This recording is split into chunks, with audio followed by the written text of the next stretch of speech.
በከተማችን የተለያዩ የዶሮ ኪችን ቤቶች አሉ። በእነዚህ ቦታዎች ሙስሊሞችም ሙስሊም ያልሆኑ ሰዎችም እየተገኙ ይመገባሉ። ማን ነው ያረደው ብለን ስንጠይቃቸው ይሄ ሁሉም የሚመገበው ነው የሚል መልስ ብቻ ነው የሚሰጡት። ረመዳን ሳይቀር በጣም በርካታ ሙስሊሞች እየተመገቡ ነው። ይሄ ነገር ሐላል ይሆናል ወይ ይላል። ጥሩ ጥያቄ ነው። እንደዚህ ማዓመት ልበልዋ እንደው ይሄ ሙሲባው እንትኑ ብዙ ሰዎች ጋር የደረሰ በየአካባቢው እየበዛ ያለ መዛሂሩ አሁን እየበዛ መጥቷል። ያው ይሄ ሁላ የዕልም ችግር፣ አንዳንዴም ደግሞ አላህን ያለ መፍራት የተቅዋ ችግር ነው። ያኔ በምበላው እጠየቃለሁ የሚለውን ነገር እስቲሕዳር አለማድረግና ከዚያ ደግሞ በቃ ምግብ ላይ ያለው ሰው ያለው አቋም በጣም ሻህያው እየጨመረ ዛሬ ዩቲዩብ ላይ ብዙ ቪዲዮዎች፣ ቲክቶክ ላይ ሌላ ነገር ላይ ይሄ ሶሻል ሚዲያው ላይ በፌስቡኩ በምኑ ሰዎች የበለጠ እንዲበሉ እንዲመገቡ ይሄ ይጠቅማል፣ ይሄ እንደዚህ ሻህያ የሚከፍቱ ነገሮች አሰራሩ ራሱ እንደዚህ ስጋው ፍልቅልቅ እያደረገ እንደዚህ ብትንትን እያደረገ እንዲህ እያሳየ በቃ የቪዲዮ ቀረጻው ላይ ይጠበብበታል። ያንን የበለጠ ሙሻሂ ለማድረግ ሰዎች እንዲጓጉና ያ የሚያንጉረው አለ ምበላው የሚፈቀድ ነው የማይፈቀድ ነው የሚለውን ከማየት ይልቅ መብላቱ ላይ ብቻ እንዲጓጓ እያደረገው ሄዶ ዝም ብሎ ያገኘው የሚያተረማምሳለ የሆነ በጣም ጥሩ የሆነ ቺክን ቤት አለ እንደዚህ ይባላል። ከዛ በኋላ ሰው መጓዝ ይጀምራል ወደዛ። هو حلال ام لا አይጠየቅም። ያኔ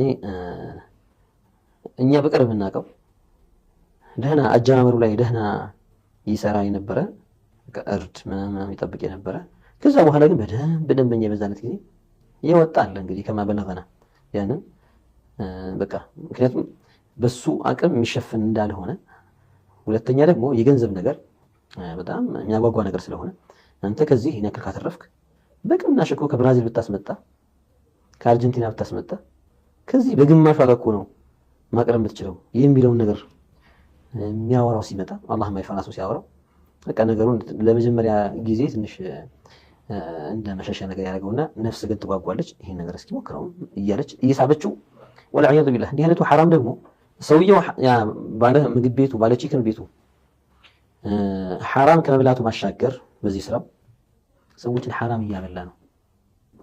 እንግዲህ ወንጀሉ ሐራም በክት እያመጣ እያበላ ነውና ይሄ በጣም የሚያሳቅቅ ነገር ነው። በራሱ የማይገደብ ወንጀል ማለት ነው። ሌላውን ወንጀል ላይ ይዘፍቅ። እሺ እኛ እንደ ሙስሊም ማድረግ አለብን? ማጣራት ሆዳችንን ሳይሆን ማስቀደም ያለብን አላህ መፍራት። استحዩ من الله حق الحياء النبي صلى الله عليه وسلم يعني አላህን በተገቢው መልኩ ሐያ አድርጉ ለአላህ ነው። ሰው ትልቅ ሰው ሲያውቁ ሐያ ያደርጋል አይደል?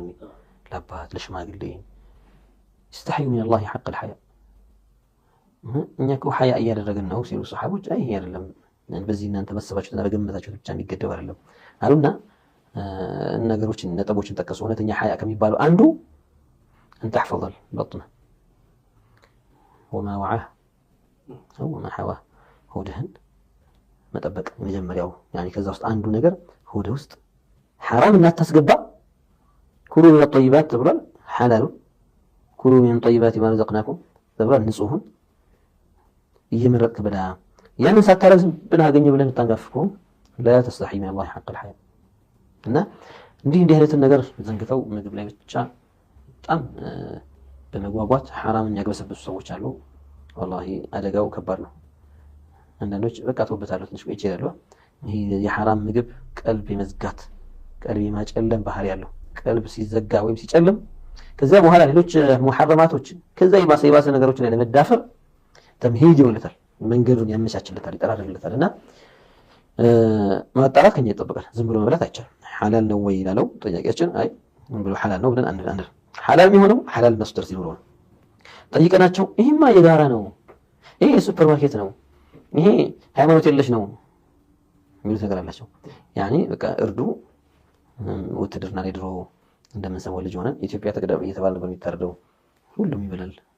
እዛ ሃይማኖት የሚባል ነገር ላይ ትኩረት ስለማይሰጡ ሙስሊሙን የሚጫኑት እንዳይሰግድ ምን እንዳያደርግ ይሄ ስጋ አልበላ ምናምን የሚባል ነገር የለም እያሉ ይሄ ተቀረበልን ብላ ነው የሚሉትና ሁሉም እንዲበላው እያሉ ኢትዮጵያ ተቀደም ይሄ ሐላል አያደርገው ወይ ሌላም ነገር ብንል በአላህ ስም ሲታረድ ወይ ሙስሊም አሚን ወይ አይል ዘበህ ሐላል ይሆንለት ቢያርድ ሐላል የሚሆንለት ሰው ረስቶም ቢሆን ካረደው አራጁ ሙስሊም እስከሆነ ድረስ ይበላል። እና ይህንን ማጣራት ከኛ ይጠበቃል። በትክክል ሸሪዓዊ እርድ ነው ወይ አይ እኛ ከውጭ ነው የምናስመጣው፣ ከብራዚል ነው የምናስመጣው፣ ከአርጀንቲና ነው የምናስመጣው እንደዚህ። ወይ ደግሞ ዝም ብሎ ማሽን ነው የሚከተከተው። ማንም አራጅ ማን ይሁን ማን የሚባል ነገር የለም። ማሽኑ እየከተከተ ብቻ አንገቱን እየቆራረጠ ነው የሚሰጠን። እኛ እናመጣለን የሚል ከሆነ ማቆም። እንዲህ አይነት ቦታ እንዲህ አይነት ሱፐር ማርኬት ስጋውን የበሰለም የተዘጋጀም ወዲያው የሚበላ የሚሆን ገና ያልተዘጋጀ ገና ጥሬ ባለበት መልኩ ይሆን ያው ነውና አላህን መፍራትን አስቀድም። እንግዲህ ረመዳን ሲል ትንሽ ያስደነግጣል። ሰው ረመዳን ሙሉ ጾሞ ብሎ በሐራም ሲያፈጥር እዛ ቺክን ቤት ሄዱ ሲያፈጥር ማለት ነው። በሐራም እንግዲህ ይሄ የአኺራን ከማሰብ ይልቅ ይሄ በቃ ግድ ስለሆነበት እንደው አፉን አስሮ የዋለ እንጂ እንዲህ አይነቱ ተቅዋ ኖሮት የረመዳን አጅር አስበውት ሐሰናቱን አስበውት አይሆንም። አንዳንዶች በዚህ በኩል ስታያቸው ደህና ረግባ ያላቸው ዒባዳው ምን ይላሉ፣ በዚህ በኩል ግን የሚበሉት የማይጠነቀቁም አሉ። ያው እንደምናየው አወል ሶፍ ለመግባት እየተሽቀዳደመ ሰግዶ ሲወጣ ግን የተሰረቀ ስፖኪዮ ከሌባ እየገዛ ከተሰረቀበት ሰውዬ ጋር የሚደራደር ማለት ነው።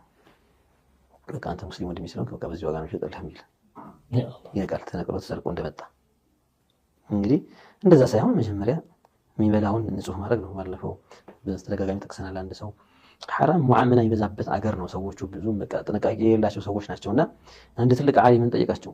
ያ ሼኽ ከሰለፎች ናቸው እንግዲህ ያ ሼኽ ማ ሁወ ፈዲለቱ ወሰላት ፊ ሶፊ አልአወል ናቸው። እስኪ አወል ሶፊ መስገድን ሰዋብ ንገሩኝ አላቸው። ምን አሉት? انظر الى خبزك الذي تاكله فليكن من الحلال وصلي في اخر الصف አሉት። አሁን አንገብጋቢውን ነገር አወቃሉት። ወይም انظر الى دراهمك አሉት። ይሄ ወደ አንተ ኪስ የሚገባውን ብር ሐላልነቱን መጀመሪያ አረጋግጥ። ወደ ሆድ የሚገባው ዳቦ ሐላልነቱን አረጋግጥና ከፈለክ ኋላ ሶፍ ስገድ አሉት። የሶፍ መጨረሻም ቢሆን ስገድ። ላሸክ አወል ሶፍ መስገድ ፈዲላ እንዳለው ይታወቃል። ይሄ ማሳነፍ አይደለም፣ ግን የቱ ይቀድማል ይሉን ትኩረት ለመስጠት ማለት ነው። የቱ ይቀድማል እዛኛው ላይ ስታየው ለአወል ሶፍ ለሲዋክ ለምን የሚሽቀዳደም እግሩን ልጅ ግጥም አድርጎ በቃ ፉርጃም እንዳይገባ ያን ሁላ ሲወጣ ግን ሌላ ቦታ ያኔ ወደ ሐራም ስራ ወይ ስራው የተጭበረበረ ወይ ይሄ ፈርቅ መያዝ እንደሚባለው በቃ መሀል ላይ ሻጩን ሳያሳውቅ መሀል ላይ እንትን እየያዘ ፈርቅ ይዛል። በዛ ነው የሚታወቀው። እንግዲህ ሆነች ነገር ይዝና በቃ በዚህ ዋጋ አግኝቼልሃለሁ በቃ ወክለኝና ገዝቼልህ ይላል። ውክልና ይባል ምን ይባል ግራ የተጋባ አይነት ሙዓመላ ውስጥ ህይወታቸውን እንደዛ ይመራሉ።